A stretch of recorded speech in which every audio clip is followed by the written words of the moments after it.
Pak RW, saya mau nanya nih, masalah PDATB yang terhutang, masalah PTSL kemarin, karena masih jadi polemik. Tanggapannya Pak RW yang baru bagaimana?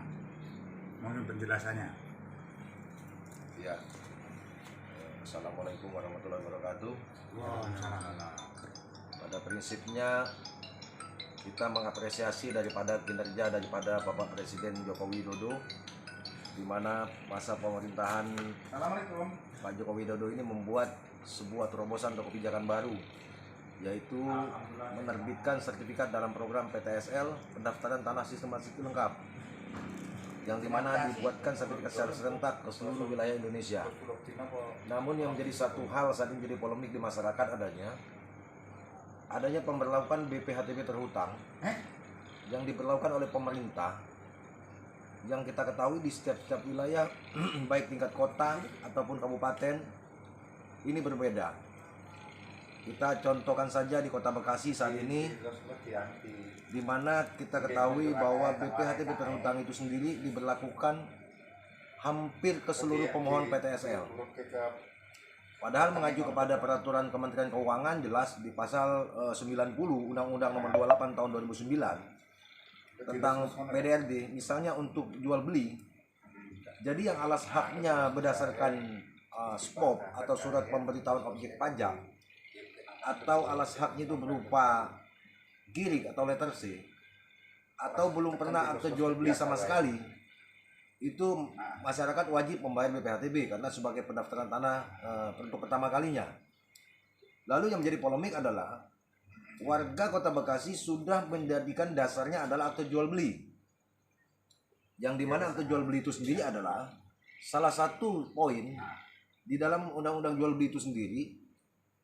Syarat sah jual beli itu adalah harus lunas BPHTB. Bayangkan mungkin puluhan ribu sertifikat di Kota Bekasi yang diterbitkan dalam program PTSL ini.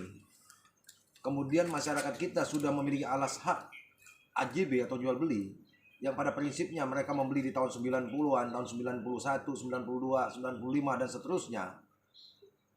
Sekarang ditagih BPHTB terhutangnya dengan acuan menurut peraturan yang disampaikan melalui Pokmas di setiap wilayah, bahwa BPHTB terhutang itu diberlakukan sejak tahun 98. Baik, kalau kita mengacu kepada itu, bahwa BPHTB terhutang mengacu kepada peraturan yang dikeluarkan secara lisan oleh pemerintah Kota Bekasi, yang kami belum tahu saat ini payung hukumnya apa. Dikatakan bahwa yang alas hak tahun 98 maka di atas tahun 98 wajib melampirkan BPHTB. Pertanyaan kami adalah, BPHTB itu sendiri adalah biaya perolehan hak asas tanah dan bangunan, yang dimana adalah sebenarnya wujudnya adalah pajak pembelian. Di Kementerian Keuangan mengatakan bahwa yang alas hak sudah AJB, itu dengan sendirinya mereka pasti sudah membayar BPHTB. Karena di sini bunyinya adalah prinsip saat terhutangnya BPHTB bukan pada saat pengajuan sertifikat hak ke BPN, melainkan saat terhutang seperti diatur dalam pasal 90 Undang-Undang Nomor 28 Tahun 2009 tentang PDRD. Misalnya untuk jual beli. Jadi saat terhutang adalah saat akte jual beli ditandatangani oleh notaris atau PPAT. Jadi jelas poinnya adalah BPHTB itu sendiri akan dibayarkan pada saat akte jual beli itu ditandatangani.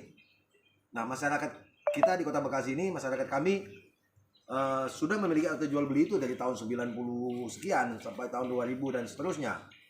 Dan itu menjadikan BPHTB terhutang khususnya di Kota Bekasi. Oleh karena itu, dalam hal atas tanah yang mengikuti program PTSL tersebut telah dilunasi BPHTB-nya saat perolehan hak, misalnya BPHTB sudah dilunasi pada saat jual beli, maka tidak perlu lagi ditagih BPHTB-nya saat program PTSL. Ini peraturan dikeluarkan oleh Menteri Keuangan. Lalu kenapa di masyarakat ini banyak masyarakat Kota Bekasi yang dipaksa untuk membayar BPHTB, bahkan stempel sertifikatnya distempel BPHTB terhutang, sehingga kami asumsikan sertifikat ini seperti tidak ada nilainya. Di halaman 3 sertifikat itu distempel dengan tulisan bahwa BPHTB terhutang berdasarkan pernyataan, surat pernyataan yang dibuat oleh masyarakat itu, yang diselipkan dalam salah satu lembar dalam warka, yang kami ketahui bahwa masyarakat tidak disampaikan tentang maksud daripada surat pernyataan terhutang itu sendiri. Karena apa? Tidak disampaikan secara langsung kepada masyarakat. Ini seperti suatu jebakan kalau kami bilang. Kenapa? Masyarakat sudah terlanjur membuat sertifikat, namun mereka ditagih untuk membayar BPHTB-nya. Masyarakat membawa sertifikat ini ke bank, mungkin seperti Pak Jokowi bilang, kalau sudah jadi sertifikat, masyarakat bisa mungkin mensekolahkannya dengan kebutuhan untuk biaya, baik itu biaya usaha ataupun biaya pendidikan dan sebagainya. Tapi kenyataannya sertifikat itu nggak laku. Dipaksa dulu untuk bayar BPHTB-nya. Yang lebih parah, mungkin masyarakat yang nilainya tidak terlalu besar, mereka membayar BPHTB dengan sebuah keperluan, mungkin akan mengadakan pinjaman di bank dan sebagainya. Supaya tidak mempersulit itu, mereka bayar. Mungkin nilai 1 juta, 2 juta. Lalu bagaimana yang sampai puluhan juta satu sertifikat itu? Yang jelas-jelas padahal mereka jual belinya di tahun 90 sekian atau tahun 2000. Yang NJOP-nya saat itu masih murah. Nah, sekarang mengacu kepada NJOP yang ada di Bekasi Utara ini, beberapa wilayah kita ambil sebagai tolak ukurnya adalah persamaan di angka 1.032.000 per meter persegi. Itu NJOP yang dikeluarkan oleh Bapenda. Sekarang masyarakat itu rata-rata sudah kena BPHTB. Kita tahu padahal di bawah 60 juta nilai jual beli itu masih free BPHTB atau nihil. Sekarang harga tanah yang sudah mulai naik, NJOP sudah mulai naik, lalu dengan sendirinya BPHTB pun akan jadi naik.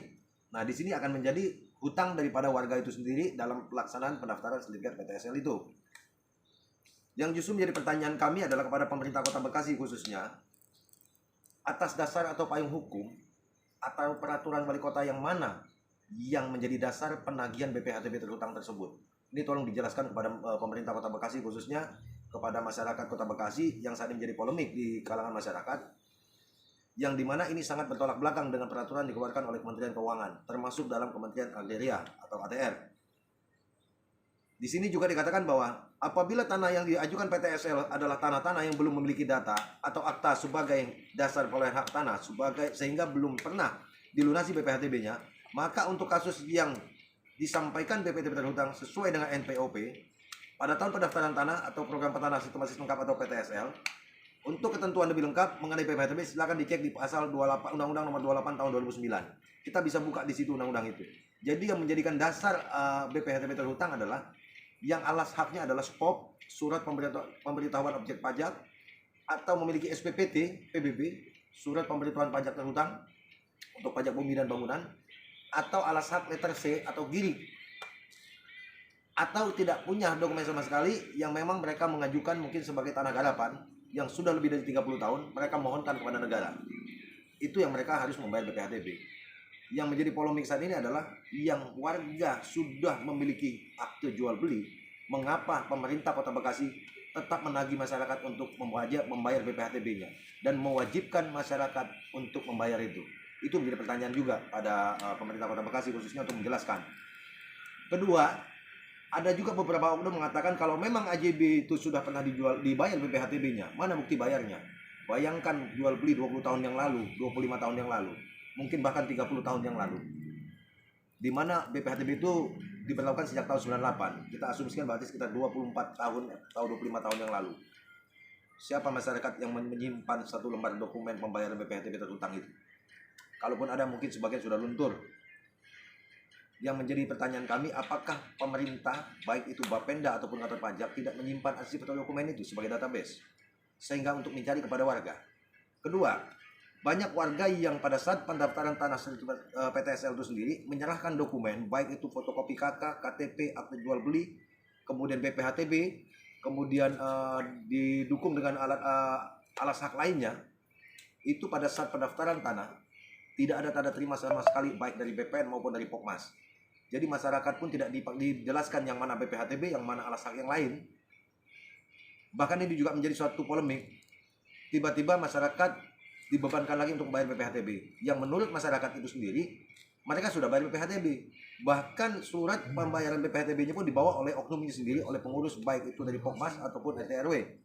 Hanya saja mereka tidak diberikan tanda terima. Ini juga menjadi suatu yang harus diselesaikan oleh pemerintah kota khususnya untuk menyelesaikan polemik BPHTB ini sendiri, terutama di Kota Bekasi khususnya. Karena kami tahu saat ini, contoh saya selaku Ketua RW 7 Kelurahan Perwira, saat ini ratusan, mungkin ada sekitar 600 bidang tanah yang bersertifikat di RW 7 khususnya program PTSL ini. Ini mungkin juga sekitar 300 bahkan 400 bidang diantaranya masih berpolemik dengan BPHTB terhutang.